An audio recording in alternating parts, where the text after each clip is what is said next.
Good afternoon, everyone. We're going to go ahead and get started. I just like to start off by thanking you all for taking the time out of your busy schedule to join us for this spring training webinar. My name is Carol Torres, and I am the Director for Human Services and Educator Training Program.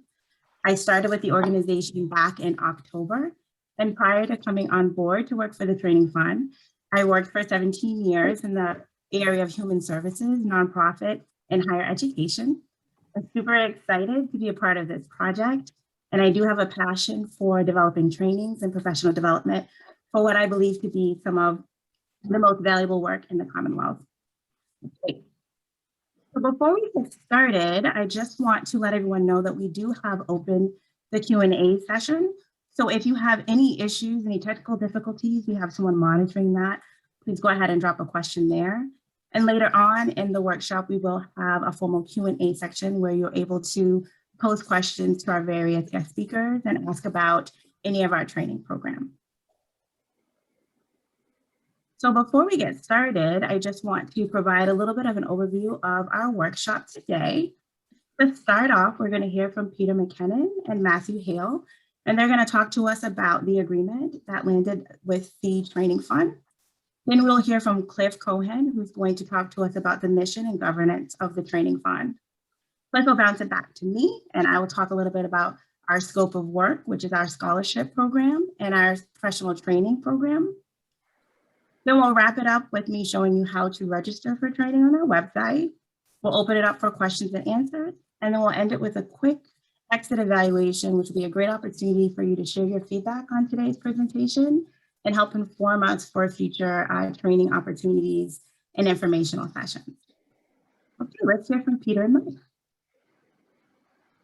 Great, thanks, Carol. I guess I'll start. For those who don't know me, I'm Peter McKinnon. I'm the president of Local 509. I'm here with Matt Hale. Matt, you want to say hi?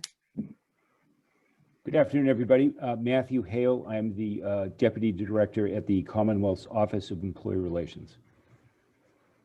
So we're really excited to be here and to be talking about this. And folks who have access to the screen can see the signing ceremony when the governor and I actually signed the agreement that created this training fund. This is truly a historic training fund, and we're so excited to be able to give this opportunity for professional development for the 8,500 members that are represented by Local 509 across 13, 14, 15 different state agencies.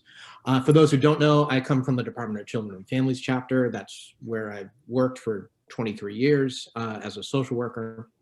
This is near and dear to my heart, and this is a really exciting opportunity. So we're going to walk through today the first of what will be many training opportunities for folks who work in these agencies who are represented by 509.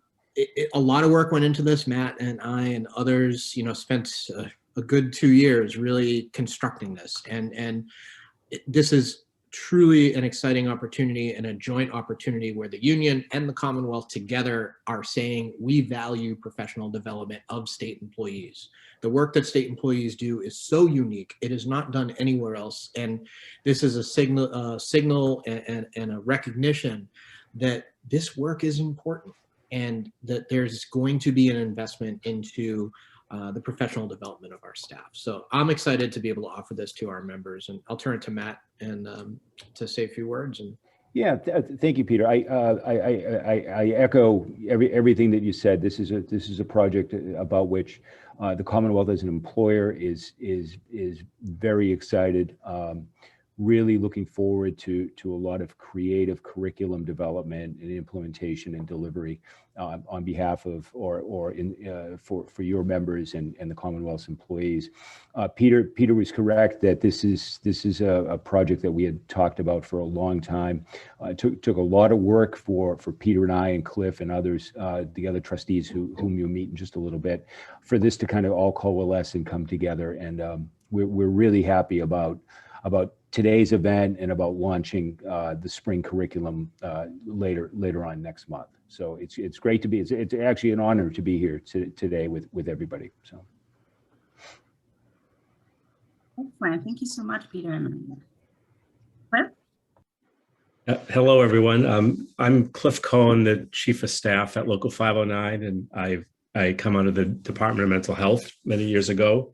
The mission of the training fund is to, as you can see, to offer high value, impactful professional development opportunities for our members, that particularly that are with a lens that are rooted in equitable, diverse, and inclusive practice. And also importantly, we want to make sure that trainings are informed by what the members themselves, you all want and desire for your professional development. So we've been doing a needs assessment to get that off the ground. The training program is overseen by a board of trustees. There's 6 of us, myself, Dean Paillo from DESE, Adriana Zwick from DCF, Matt, who you just met from OER, Emad Sindakli from EOHHS, and Earl Wilson from the Department of Corrections.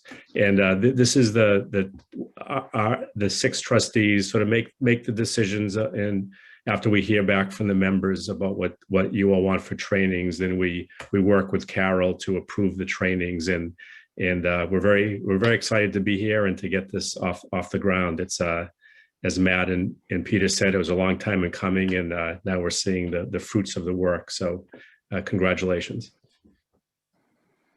Excellent. Thank you so much, Cliff. Okay, so I'm just going to talk to you all briefly about the training fund scope of work. We have 2 areas of work. One is the scholarship program, and the other is the professional development and training program. So I'm just going to say a few things about the scholarship program. This is the 2nd year that we're offering the scholarship program. If you are interested in a scholarship and you have not applied yet, the deadline to apply is April 5th, and we will be announcing the winners of the scholarship May 10th.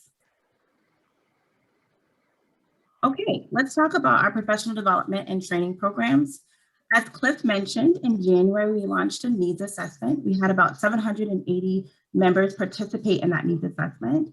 And from that needs assessment, we got a wealth of information in terms of the different areas where folks would be looking to receive training and professional development opportunities, as well as the types of trainings that people want to take, the time of day, virtual versus in person. In addition to the needs assessment, we've also had 4 advisory groups to date. A little bit about the advisory group: it's open to any member who's interested in having a little bit more of a voice around training. We meet the 3rd Wednesday of every month. We review different data, training opportunities. We talk about various ideas. It's a great way to be creative and innovative and to share some ideas about training. If you are interested in joining the advisory group, we do have plenty of space for more members. Towards the end of the presentation, I will pop up a slide with my contact information, and folks should feel comfortable to reach out to me, and I'll make sure to get you an invite. In addition to the advisory group, we also did a virtual road trip. So some of you may have met me during your chapter meetings. This is something that we'll continue to do throughout the month. So if you have ideas, you can go to our website, you can chime in on the needs assessment, you can participate in an advisory group, you can email me directly. So anyway, all of this information led us to our 7 core areas, which is advanced practice. Under advanced practice, we have 4 sub areas, and those areas really were developed to try to classify all the different 6 classifications of jobs that you all do every day. And so under advanced practice, we have human services, clinical, education, and research. So any types of trainings in those core areas you'll find under advanced practice. Additionally, we have diversity and inclusion, leadership, communication, program coordination, personal growth, and virtual workspace. So all of the trainings that we'll be offering moving forward will fall under those categories. So let's talk a little bit about the spring trainings. And before I introduce our first guest speaker today, I want to just echo what Peter said about this being the very beginning. There are a lot of resources went into developing this training program, and there's so much opportunity to keep the doors open for communication for future opportunities. So this is just the beginning. There's so much more coming. If there's a training that's being presented today that maybe doesn't fit within your schedule, or maybe not within your interest or your work, please trust that there's going to be so many opportunities coming today. So our first guest speaker is Costanza Bartolome. Costanza is an instructor of Spanish and business. She also is a facility trainer and specializing in curriculum development and instructional design. She has created many trainings specializing in Spanish for professional purposes. Costanza? Hi, everyone. It's so nice to meet you. As Carol mentioned, my name is Constanza Bartolome. I work as a Spanish instructor at Quinsigamond Community College, and I am thrilled to be here. Spanish is now more important than ever. We're actually the second largest Spanish-speaking country in the entire world, falling second to Mexico. And actually, we have more Spanish speakers in the entire country of Spain. So that can only mean that for the purposes of the work that you all do, that you are going to see an increasing number of Spanish speakers, as we progress. I'm very excited to be able to give this course offering. We will focus specifically on social services, and my hope is that through the coursework and working together, we can come up with takeaways for you to take back to your workplaces, that you can let me know what sorts of vocabulary needs you have for your workplaces. I do want to emphasize that this course will not certify you in interpreting in any way whatsoever, but the goal of the course is to give you an expanded vocabulary in Spanish that relates to your workplace profession, and allow you, my personal hope and goal, to greet your clients and those that you work with in Spanish, and to leave with the knowledge that you can learn more, because with any language, there's always the opportunity to further expand your knowledge. So the course information is here, thanks to Carol, and I'm really looking forward to working with you. Thank you, Carol. Awesome. Thank you so much, Costanza. So next we're going to hear from Ron Waddell. Ron Waddell is a certified transformational life coach. He also has a certification in gangs, certification in national crime. He's also a certified youth mental health specialist. Ron? Hi, good afternoon, everyone. Thank you. Really excited to be here. Thank you for that information, Costanza. I was surprised to learn that bit of information about America being the country with the second most Spanish speakers. So really excited to be here. I figured I opened like this. About 6 months ago, we, as the executive director of Legendary Legacies, we work with young men 17 to 24 who have been impacted by the criminal justice system. And about 6 months ago, during our Hoop Dreams program, one of our young brothers, Markel and Tyreek, got into a fight. I'm talking about they was really about to throw hands. June took one of the young brothers outside. I grabbed Tyreek. We went and talked. Pretty typical de-escalation. But what was powerful about the story to me was what June talked about with me as we debriefed it later. He said that as he sat outside on the steps of Markel, Markel said to him, "This isn't me." He said, "What do you mean by that?" And Markel said, "This isn't me. This anger is not me. I'm a nice guy. I'm a nice kid. I want to help people." And he said, "I try to talk to my mom about these things, but she's got her own shit going on." And he said, "Listen, well, do you want to talk a little bit more about it?" And he said, "And then my boy just got arrested and they want me to lead the gang, but I don't lead gangs, man. That's not what I do." And then he quickly said, I can't be talking to you about this." And June said to him, "What do you mean?" He said, "I can't tell you about this, man. I can't be weak like this, because that means that I'm a punk." And so to me, what's pretty powerful about that story is in regards to the work we do. It's not about that story, about what did we do to get to that place that Markel could have that conversation with June sitting on the steps outside of a basketball court. And so in our session, we'll talk a lot about what it looks like to build trust. We'll talk about environment, and we'll talk about creating mutually engaging spaces, mutually educational spaces. There was a recent report done in actually 2020.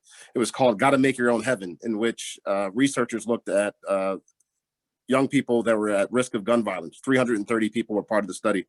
And one of the things they said was the importance of building trust with 18 to 24-year-old at risk for gun violence and gang activity cannot be overstated. The process for gaining trust in each neighborhood and each situation can differ significantly. So we'll talk about what does it look like to build that trust. The second thing we'll talk about is how do we engage these young folks? And you see in the learning objectives, we'll talk about gang culture. One of the things that we do at Legendary is that we look to engage them not as an individual, but what is the culture that they're a part of. And so what are the reasons that they join gangs? One of the things is they look at them as my family. Most young people look as gangs as a net positive in their social construct. And so in order for me just to say, hey, you need to stop doing that or leave that, I'm asking you to leave a family. So we'll talk about how do we engage that. And then lastly, we'll give you some takeaways that you can implement into your practices to talk about creating a mutually educational environment. When we enter a space with our young brothers and young people that are at risk like this, is how do we get ourselves to a position where we're meeting them where they are, and going beyond where we are and creating a space of mutual education. And so it's not just didactic, because when we get into that space of being very didactic, we miss the young person, and we are committed to our agenda, which is needed. But if I feel that you're more committed to your agenda than to me, then the ability to be able to do the work can struggle. So hopefully at the end of our session, you'll have some key takeaways where you can implement if you're working with this challenging population. Thank you. Awesome. Thank you so much for that, Ron. Okay, next we're going to hear from Susie. Susie is the Director of the Training and Professional Development at Open Sky Community Services. Susie has a wealth of background and information in terms of evidence-based treatment modalities. She's also a member of the Motivational Interviewing Network of Trainers. Susie's going to be talking to us today about two trainings that actually fall under advanced practice in the area of clinical. Susie? Thank you, Carol, and thank you to everybody for being here today. This is a really exciting opportunity to get to work with an organization that touches so many different state agencies that those of us in the provider community work with. It's a great opportunity to build those bridges and continue to build the depth of those relationships. So as Carol mentioned, I am a motivational interviewing trainer, and that has been one of my major areas of clinical practice for the last 10 years. Motivational interviewing is a topic that people get a lot of exposure to and might get sort of entry-level training on, and it looks one way on paper and then is an entirely different thing when you try and turn around and do it in practice. So for the motivational interviewing training, what we are really focusing on is how do we take it from the page to real life? How do we take the stuff you might have learned about in school or gone to a one-day workshop on and figure out how are you actually going to translate that into the conversations that you're having every day? So we want to really on the ground, action-based, how are we going to do this in your line of work way of applying motivational interviewing skills, spirit, and strategies to the work that you do. The other workshop that we will be offering is clinical skills for non-clinicians. I think so much of the work that we do in human services over the last few years has grown more and more tipped towards being really clinically intensive without necessarily thinking about what's the backbone of the skills that you need to be able to do some of that work. Especially when it comes to clinical writing, that's an area where people might need more support in figuring out how do you translate all of the great work that you're doing with people in the assessments and the formulations and the work that you're doing to really understand the people that are in front of you. How do you then translate that into your documentation to make a case for the services that you would like to be provided for the individuals that you're working for? So this workshop will focus on developing those skills in the areas of assessment. How do you ask the right questions to get the information that you're looking for to really pull something together that's going to make sense for both your service sector and the individual in front of you? How do you organize that information into a case formulation that really takes the presentation that the person has and put it in a package that is balanced, that is geared towards what the services are that the person needs, and also acknowledges progress and has that lens built in as well? And then our last piece will focus on some cognitive behavioral therapy basics. What are some of the basic techniques that we can use to engage people in thinking about how they think? And where can we make an impact in those short, small interactions? We're not talking CBT can happen in an hour-long clinical session. CBT can also happen in a 15-minute interaction that you have with somebody. It can happen in a coaching phone call. It can happen in an interaction with your kids or your spouse. Don't tell them I said that. But so it's a way for people to just get comfortable with these ideas about how do we work from a framework that helps people evaluate how they think and do it in a way that's more accurate and more helpful to them in their everyday life. We're really excited to bring some of these different concepts out to you guys, and we are looking forward to all of those opportunities. Awesome. Thank you so much, Susie. Okay, last but not least, we're going to hear from Rita Coco. Rita is a professional service consultant with 27 years plus experience providing self-improvement seminars and workshops. Rita? Well, thank you so much. I am so honored to be here today and to hear the speakers before me and the trainers before me. I'm just feeling so empowered to be part of all of this.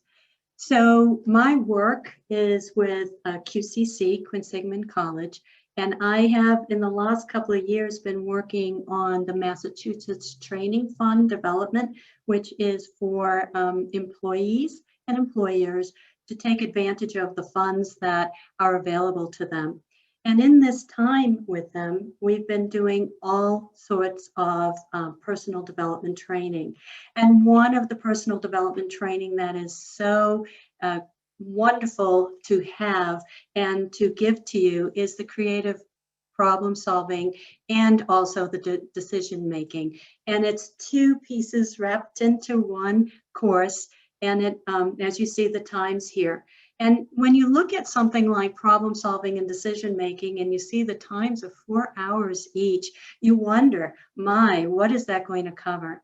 So let me explain some of the objectives that come out of this course, and then let me explain how the course works, because I think that's quite important. Because as employees of this wonderful work and that you do and in this environment, this is about you. This is about you getting in touch with the skills that are really leadership skills. And this is about you exercising more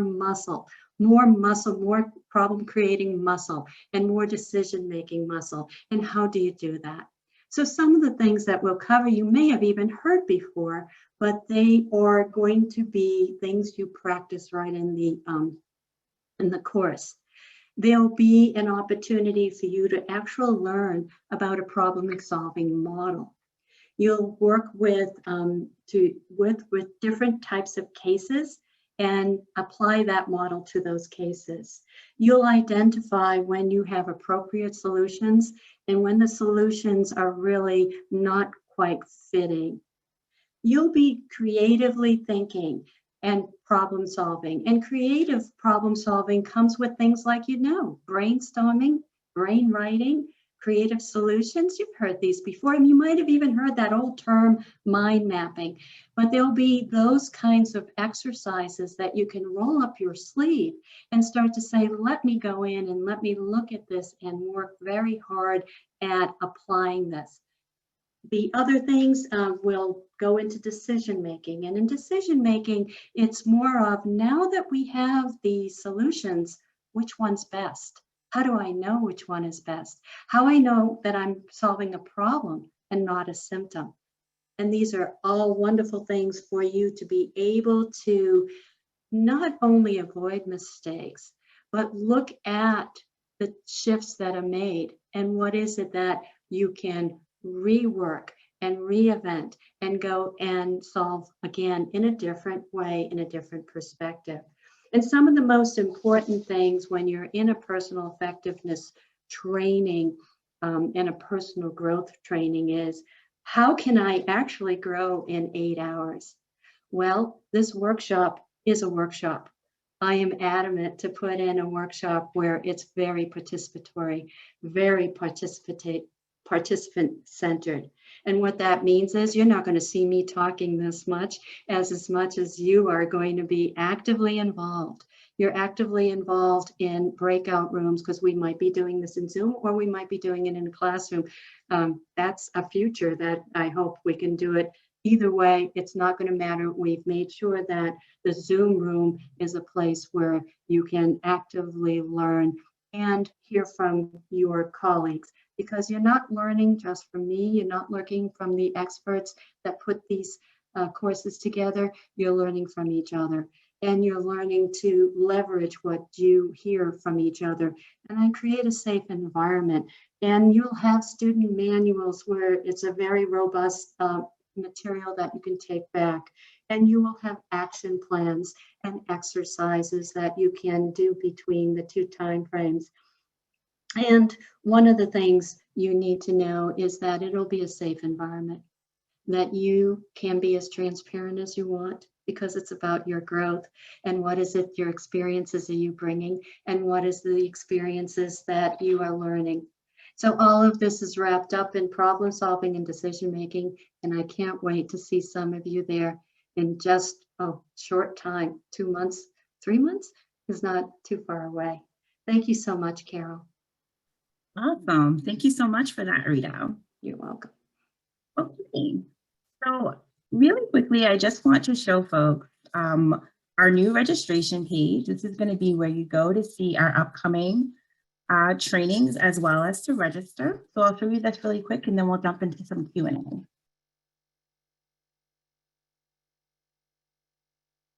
So this is our website. Here, just really quickly, this is where you will go to apply for scholarships if you haven't already done that. But for today, we're going to focus on registering for upcoming trainings. Okay, so if you want to just go up a little bit. So here are the trainings that we have coming up. So you just would scroll to find the training that you're interested in. And then each training has this register button. So you would just click on the register button. And that would take you to a registration form, which you would fill out. Once you complete the registration form, you will receive notification confirming that you have successfully registered for the training. This will count as your confirmation letter for training. So once you receive this letter, you should know that you were registered and ready to go. It is your responsibility to connect with your supervisor to let them know of the training that you're going to be attending, the date and time, so that they are aware that you will be attending the training. And then we will send out some reminders as well. Emily, can you just go back to the registration page? I just want to show one more thing. So for each training, there is a capacity, obviously. So you can see how many people, how big the trainings are. Some of them are bigger than others. And that really is determined based off of the instructor's recommendation for getting the best out of the class. So for, let's say, for example, you go to register for motivational interviewing and the class is full, you'll automatically be put on a wait list. And the way that the wait list works is if the spot opens up, you'll automatically be moved into the roster for the class. You'll then receive a confirmation that you are now registered for that class and you are able to attend. Great. All right, so let's open it up for some questions. If you have any questions, either about the training fund or about the courses that are coming up or future opportunities, you can go ahead and pop a question in the Q&A box and we will answer it. Any questions that we do not get to today, we will be sending out a follow-up link to our website with all of the questions from today and with the answers and FAQ sheet. So the first question here is, will members have to use personal time to complete these trainings? So does Cliff want to take that question, Cliff?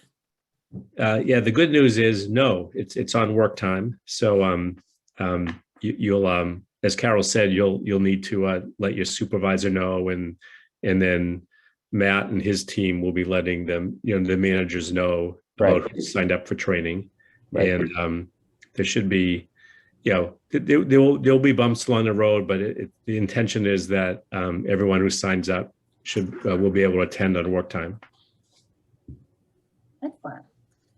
Awesome. So the next question is around CEUs.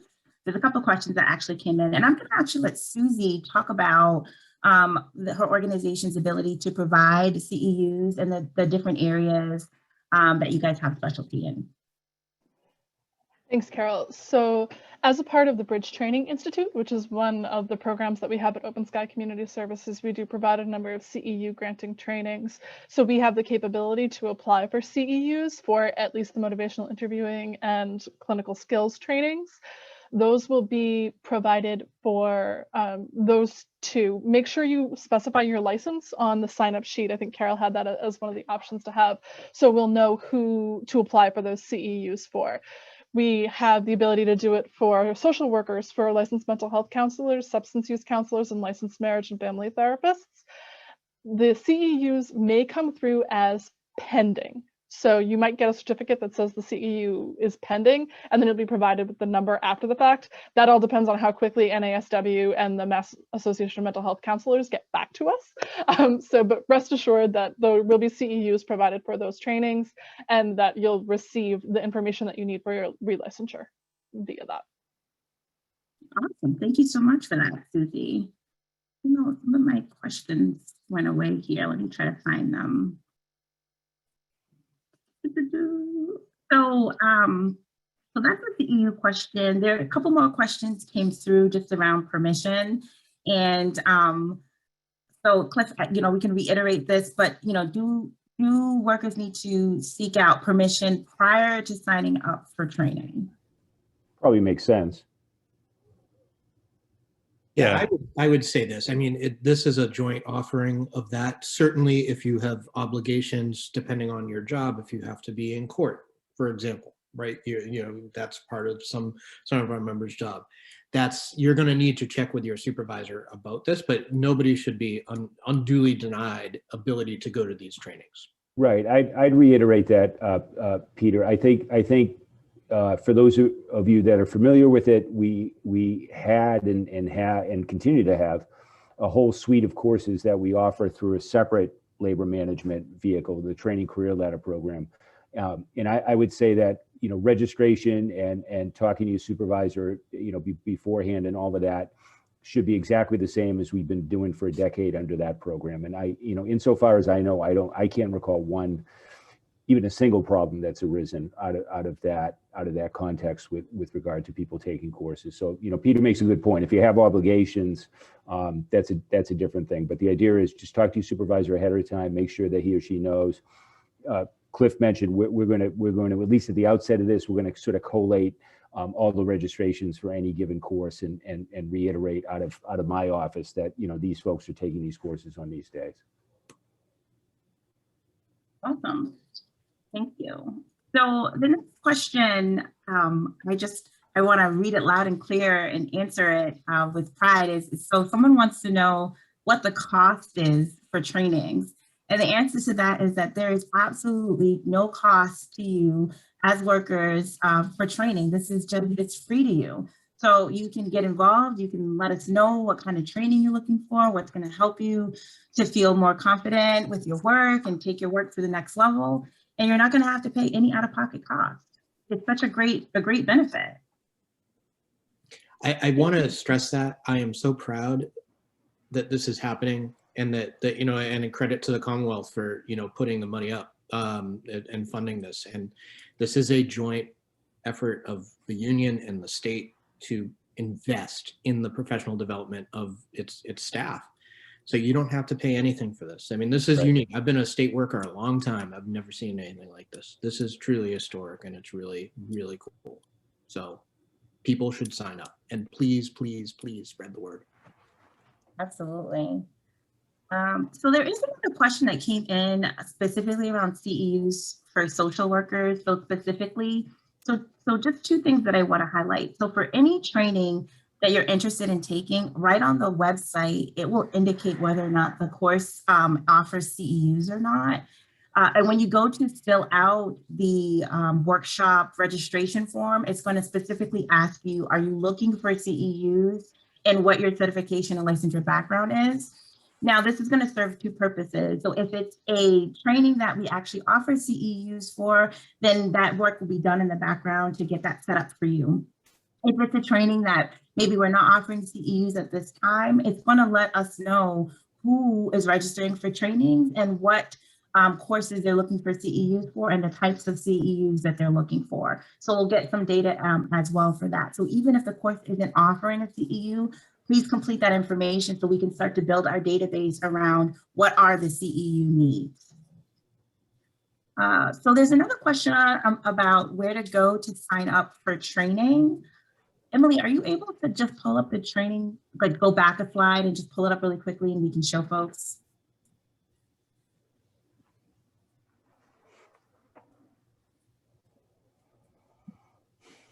So if you go to our main website, you're just going to click on the orange icon that says register for an upcoming training. And then Emily, you can just scroll slowly these are the trainings that we currently have live. We'll continue to add trainings as we identify trainers in different trainings. So you're just gonna go here and this is how you would register. You just click on the registration button and put in your information. That information then comes to us to our database. We confirm on our end, and then you would get a confirmation that you're ready to go. Thank you so much, Emily. Okay. Time for a few more questions. Yes, we will share the website for registration, and we will also share contact email information as well, which is also on the website. Emily, do you want to just pull up that information so folks can have it? I think it's the next slide. Excellent. So the SEIeducation.org is where you would go for trainings. And if you have any emails or want to contact us, the email 509comtraining@seiuesf.org. That is where you would email any inquiries. Okay. Will there be further Spanish for Human Service Professional training offered for those who complete the introductory course and wish to deepen their Spanish speaking skills? Yes, absolutely. That is definitely something that we have discussed with Costanza. She's excited to do it. And so part of every workshop that we'll offer through the training fund, we will have an evaluation process. And in that evaluation process, we will ask, and gauge information to see what is next. So if we offer an ASL course and it's kind of an introductory course, or a Spanish course and it's an introductory course, we will then collect information to see what is going to be the most value for that second tier course. And as we continue to build, again, like Peter said, this is just the beginning. We will have a course catalog with a map and pathway, of some pre-classes, some intermediate and expert classes as well. So this is going to just continue to build based off your feedback and based off of your needs. It's a great question. So this next question, I am an investigator with DESE, and there does not seem to be any trainings that apply to my job skills. However, the job title and type similar does not appear on the list. Okay, so again, Anthony, I just want to reiterate that we have a lot of trainings that are coming, but if you have something specific that you are looking for, I would encourage you to please, at the end of this, we're gonna have an evaluation form, and there is a comment form. You can use that comment form to share whatever information or specific areas of training that you believe DESE investigators could benefit from. We'll then take that information and begin to work on some opportunities for your group. So lots of opportunity to share. And then in terms of the job title not being similar, go ahead and put that right in the in your evaluation, and I'll be sure to update the form so that it is represented there. Okay, so I didn't hear how long it will take for, sorry, let me read this. How long it will take for the email to arrive in your inbox confirming you are successfully registered for the training. That is a great question that I am going to circle back in our FAQ for that, because I don't know the exact time frame, and I don't want to guesstimate. I want to be able to give you guys an exact time frame so you know when to expect that. So we will respond to that in the FAQ follow-up email. Are all of the details for attending the session included in the confirmation? Yes. So you will receive confirmation of the date and time. Right now, all of our trainings are being offered virtual. As the world starts to open up and we get approval from the Board of Trustees that we can move to do training in person, we will communicate that information with you. So once you receive your confirmation email, we then take the roster for that class. We send it out to our trainers, similar to the folks that are here today, and then they will share with us any Zoom information and communicate directly out to you. So you will receive a Zoom link once you've registered for your training after that confirmation email has come through. Okay. So try to register and keep on being sent to the pages. So this is a great question. If you go to register for the training and you have any issues with registering for the training, any technical issues, please reach out to us, send us an email. We do monitor that email daily. We have both of us are working on that email daily. So if you have any issues registering for training, you can call us. It's right in the signature, or you can email us and we will provide technical support for them. I do see that some questions have come through just regarding technical support around those trainings. So please email us directly for that. Okay. All right. Will there be any sensitivity training available for folks? Yeah, I would say if we're looking for sensitivity training, some of the trainings that we do have coming up in the area of diversity and inclusion and equity is we are in the process of putting together a 12-part discussion series that will feature a variety of guest speakers and a variety of topics in equity and diversity, cultural competency, ending racism. So more information to come with that. We're really excited to put together a comprehensive list of experts in that area and offer various trainings throughout the next 3 to 6 months. I think we have time for maybe one more question. I think I covered all of the questions that have come through. And again, just if you tried to register for training and you're having any tech support, there's a couple of questions that came through for that. Please feel free to reach out directly to us and we will help and assist you. So in wrapping up our presentation today, I just want to give a very special thank you to all of the folks that presented today, to our board of trustees. They have been essential in giving feedback and helping to move this project along.